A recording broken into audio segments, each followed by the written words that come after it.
बर्मी है और ऑर्गेनिक तुम्हारा ये पोटास है, ह्यूमिक है, ये चीज़ डाली थी बर्मी काफ़ी तादाद। फिर उसके बाद सारी बर्मी डाली, फिर जीवामृत बनाया था। तो नहीं, ये पोटास तो लास्ट ईयर डाली होगी पिछली साल, है ना? नहीं बायो पोटास डाली, बायो पोटास। अच्छा, बायो पोटास, वो पोटास नहीं, बायो पोटास। Bio potash. हाँ, जो इन्होंने बनाई थी, ये नहीं ला के दी थी, बिल्कुल ऑर्गेनिक है बायो पोटास। उसके बाद जहाँ मैंने 2-3 बार जीवामृत डाला है, और जीवामृत डालने के बाद बारिश में वैसे जीवामृत डाला, उसके बाद एक खेती बो दी है मैंने। जीवामृत तो कैसे तैयार करते हो, यही बताया दो। जीवामृत जो है, जो जंगल है, जंगल की मिट्टी जहाँ कभी केमिकल नहीं गया हो, जैसे बरगद के पेड़ है, पीपल का पेड़ है, जहाँ कभी जंगल हो, वैसे खेतों में भी होता है, उसके आसपास भी केमिकल डालते हैं, लेकिन जंगल हो, कहीं जंगल टाइम में माँ से मिट्टी लेके सर्दी टाइम में, बारिश के टाइम में, और जो है एक बिला नीचे खोद के वहाँ से 1 किलो मिट्टी लानी है। 1 किलो मिट्टी ला के 200 लीटर के ड्रम में डाल देनी है और पूरा भर देना है। उसमें 5 किलो गुड़ या किसी तरह का आटा, चाहे चावल का आटा है, गेहूं का आटा है या बेसन है, उसमें डाल देना है। जो हमारे जीवांश कार्बन है, जो सदियों पुराने चले आ रहे हैं, वो वहाँ मरते नहीं हैं जंगल में, और तादाद में होते हैं। तो उस समय हमारी ज़्यादा 1000-1500 की तादाद में उस मिट्टी में आएंगे। जैसे ही हम पानी में जाएंगे तो लाखों की, करोड़ों की संख्या में जीवांश कार्बन, जितने भी टोटल ज़मीन के हमारे जीवांश कार्बन है, जो भी पहले थे बुजुर्गों के टाइम में, वो टोटली जीवांश कार्बन हमारी खेती में आ जाएंगे। अच्छा, देसी गाय का गोबर नहीं, देसी गाय का गोबर डालो या वो डालो, वो उससे जो तो भैंस का गोबर डाल दो, उसमें कोई फर्क नहीं पड़ेगा। बस गुड़ और आटा खाते हैं, जीवित रहते हैं उसमें, और वो करोड़ों की संख्या में हो जाते हैं। उसको आप खेत में डालो। परेबट के टाइम और जैसे बारिश है, पानी भरा हुआ है, लेकिन खाली वहाँ में नहीं डालना हमने, कम से कम मुराई तक उसमें पानी होना चाहिए, जिससे पूरे वहाँ में हो जाए। दूसरा, ऑर्गेनिक खेती के लिए सबसे पहली जरूरी है मेड़बंदी। मेड़ जरूरी बनना, चौक बारिश का पानी बाहर से भी नहीं आए और हमारा अंदर से बाहर न जाए। दूसरा हमारा आता है ऑर्गेनिक के लिए पेड़। खेत के चारों तरफ पेड़ होने चाहिए किसी चीज़ के। केवल जो तुम्हारी खेती को मारते हैं, पीपल है, बरगद है, या वो जो है वो होता है दूसरा गूलर, या एक और होती है वो मन लगाओ। मतलब तो पेड़ चारों तरफ लगने से क्या होगा कि जितने भी पक्षी तादाद में वो आपके पेड़ों पर बैठेंगे, और पेड़ों पे बैठने से क्या है, वो चारा भी खाएंगे, दाना भी चुगेंगे आपके खेत में।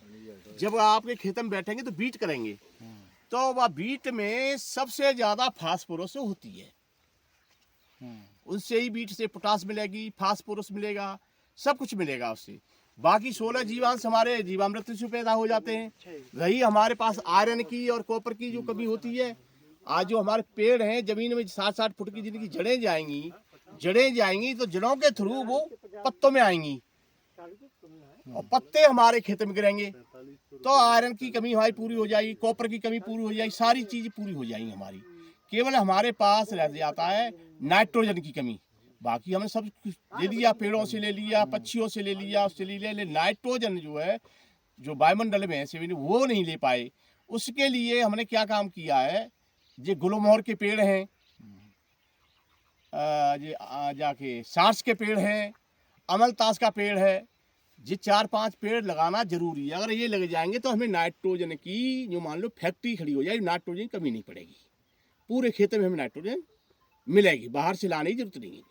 जो आज हमें ये परेशानी हो रही है नाइट्रोजन की, उससे ये पत्ते पीले से, मतलब इसका कलर पीला है, अगर इसी में यूरिया मार दो तो ये काला हो जाएगा, गेहूँ भी काले हो जाएंगे। जब नाइट्रोजन की हमें मिल जाएगी कैपेसिटी पेड़ों के द्वारा, तो ये ऑटोमेटिक हरे हो जाएंगे, अच्छे होंगे, सीधी सी बात है। पेड़ों पे पक्षी भी बैठेंगे तो हमारे हानिकारक कीट हैं वो भी रहेंगे। हानिकारक कीट है, जैसे बाजरा में तुम्हारे कीड़े पड़ जाते हैं, या मूंग की दाल है या दलहनी है, उनमें कीड़े पड़ जाते हैं, या चना में वो हो जाते हैं, तो ये पक्षी की उनका भोजन बनेगा, कीड़े नहीं होंगे। कीड़े नहीं होंगे तो पेड़ स्वस्थ रहेगा। और फिर हमारी देसी दवा खाने से वैसे भी जमीन हमारी बढ़िया मजबूत बनेगी, ठंडी रहेगी। जमीन हमारी ठंडी रहेगी तो पौधा भी अच्छा रहेगा। अब हम जमीन ठंडी है, गर्म DAP या ये डाल देते हैं तो गर्माइश आ जाती है, कोई भी सीड करो तो कुछ गल जाती हैं, कुछ खराब हो जाती हैं, फिर उसमें जैसे आलू है, जड़ गलने हो गई या वो तुम्हारा ब्लाइडर आ गया, क्योंकि वो सख्त गर्म हो जाती है। इसलिए जब ठंडी जमीन है तो कोई टेंशन नहीं, पानी की कमी पड़ेगी हमें, पानी की भी मात्रा कम लगेगी इसमें। नहीं, उसके साथ आप जो बता रहे थे मट्ठे में क्या क्या हाँ, मट्ठे में इसे ये जो है फंगस के लिए होता है, इसे कॉपर ऑक्सीक्लोराइड बोलते हैं। मट्ठा जो है गाय का या भैंस का मट्ठा 10 लीटर 20 लीटर 30 लीटर 2-3 घड़ा जमीन में गाड़ दो, उसमें मट्ठा भर दो। मट्ठा भरने से उसमें तांबे का गड़बी या टुकड़ा कुछ भी डाल दो, वो कॉपर ऑक्सीक्लोराइड बन जाती है, फंगस के लिए बढ़िया रहती है वो। उसमें ज़्यादा है नीम के पत्ते डाल दो, नीम के पत्ते से थोड़ी बहुत कमी बेसी होगी, वो सही हो जाती है उससे। तो आपने वो तैयार किया तैयार है? किया मैंने, रखा हुआ। चलो अभी देखते हैं उसे। हाँ, थोड़ा इसका वो हमें बंद कर दो।